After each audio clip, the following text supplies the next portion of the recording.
kayo ang una kong naging pamilya.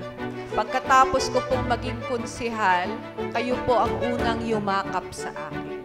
At nung mga panahon na yon, nun pa lang, ramdam ko na ang dedikasyon ng bawat isang child development worker.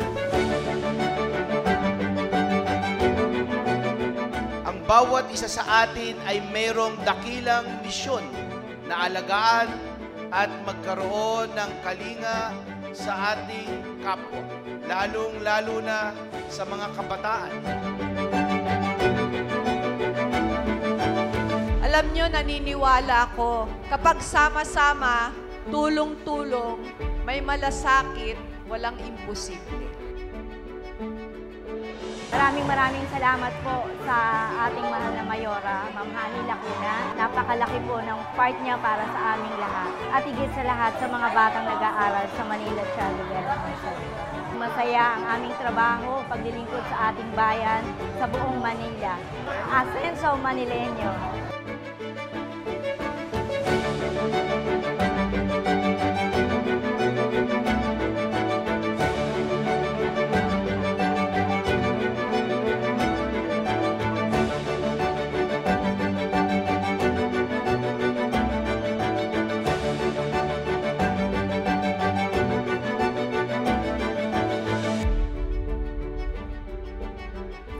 Ang umagang ito ay espesyal para sa aming lungsod dahil magiging bahagi tayo ng paglulunsad ng kasaysayang panlipunan ng Maynila taong 1765 hanggang 1898.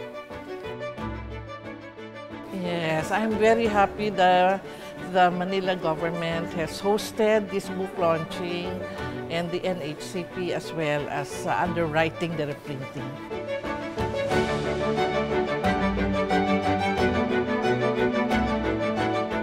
Ang librong Kasaysayang Panlipunan ni Dr. Camagay ay isang mahalagang kontribusyon sa larangan ng kasaysayan ng Pilipinas at araling panlipunan.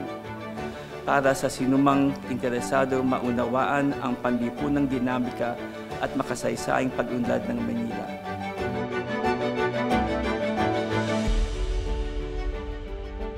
Muli ang atin pong pagpupugay kay Dr. Camagay para sa kanyang aklat na Kasaysayang Panlipunan ng Maynila 1765 hanggang 1898. Tunay na isang malaking ambag ito para sa mga batang Manilenyo at sa lahat ng mga kapwa nating Pilipino.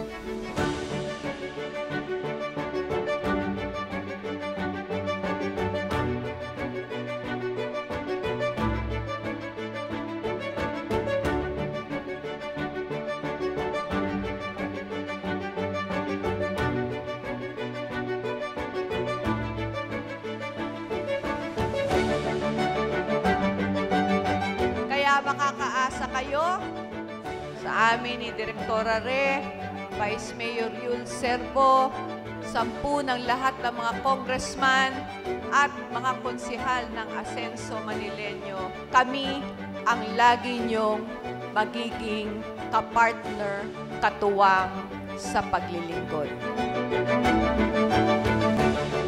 Maraming salamat! Mahal na mahal ko kayo! Asenso Manileño!